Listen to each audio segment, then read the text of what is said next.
ওরা মদ, গাঁজা, ফ্যান্সি, ইয়াবা এগুলো প্রতিনিয়তই খায়, প্রত্যেক সদস্যই খায়। এবং রাত 2-3টে পর্যন্ত ওখানে ওদের অফিস আছে, রিল্যাক্স নাম করে একটা অফিস ছিল, এখন রিল্যাক্সটা বন্ধ হয়ে গেছে, এমনি অফিস আছে।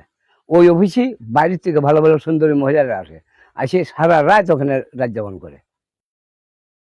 গত যেদিন ঘটনাটা ঘটে ওই দিন আমি দুপুরের সময় জোহরের নামাজ পড়ে খাওয়া দাওয়া করে টিভি দেখছি। ইতিমধ্যে দেখি যে আমার ছেলে এইভাবে হাত ধরে আমার বারান্দায় এসে পড়ল। পিছনে 30-35 জন আজের পাবলিক লাঠি সুটা নিয়ে এই পর্যন্ত আসছিল। তখন আমি ঘরেতে বেরিয়ে দেখি যে ওরা মানে হামলার একটা প্রস্তুতি, প্রত্যেকের হাতে লাঠি সুটা। আমি দাঁড়িয়ে বললাম যে কী হয়েছে? তা বললো যে আপনার ছেলে আমাদের মেরেছে। এখন মারিয়েছে তোমাকে, সে মারা লোকটা কই? তা বললো সে হচ্ছে ওখানে ওই রাস্তার মোড়ে দিয়েছে। আমি বললাম মারিস তো আমার ছেলের, আমি তো দেখছি ইনজোর হয়েছে এখানে। তারপর বললো না আপনার ছেলে ছুরি দিয়ে কুপিয়েছে। বললাম বেশ ভালো, যদি ছুরি দিয়ে কুপিয়েই থাকে তা তোমরা 30-35 জন লোক আর ও একা, ওর ওখানে বেঁধে ছুটতে পারছে, কেউ ওর ওখানে কোপাতে পারছে। আমার বাড়ি ভাড়া তোমরা হামলা চালাতে বিষয়টা কি? কেন বাড়ি ভাড়া আসলে? তারপর ওরা আমার ঘরে চড়া হলে আমাদের পরিবারের সবাই আমরা জোট হয়ে গেলাম। জোট হয়ে ওদের পরে আমরা ক্ষিপ্ত হয়ে গেলাম, হয়ে ওদেরকে আমরা রাস্তায় সরিয়ে দিলাম। ওরা ভিডিও করতে করতে চলে গেলাম। তারপরে বিভিন্ন কায়দায় এখন লেখালেখি হচ্ছে, বিভিন্ন কায়দায় আমি চাঁদাবাজ, অমুক তমুক, ছাত্রদের বিভিন্ন কথাবার্তা বলে।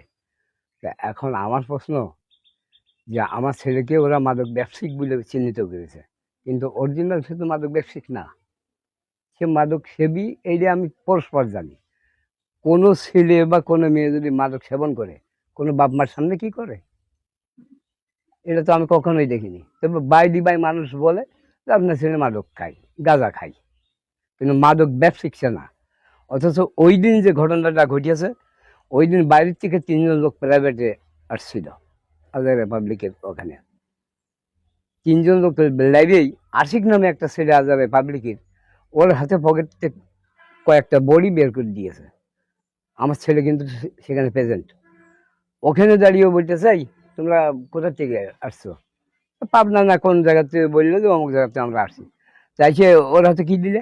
এত বা বডি। তোমরা এখানে মাদক কারবারি করো আর যত দোষ আমাদের স্থানীয় ছেলে বিল্ডার হয়, কারণটা কি? তখনই ওর ধরে শুরু করেছে মায়ের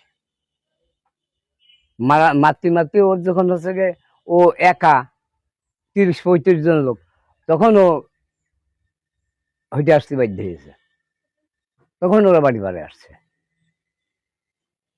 মানে আপনি বলতে চাচ্ছেন যে শুরুতে ওরা প্রথমে হ্যাঁ, প্রথমে ওরা মেরেছে। এবং ওখানে যে ওই যে চার দোকান আছে বা একটা মোটরসাইকেলের মেকার আছে, ওখানে জিজ্ঞেস করলে আপনারা সবকিছু পাবেন। শুধু এই গাঁজা না, ওরা মদ, গাঁজা, ফ্যান্সি, ইয়াবা এগুলো প্রতিনিয়তই খায়, প্রত্যেক সদস্যই খায়।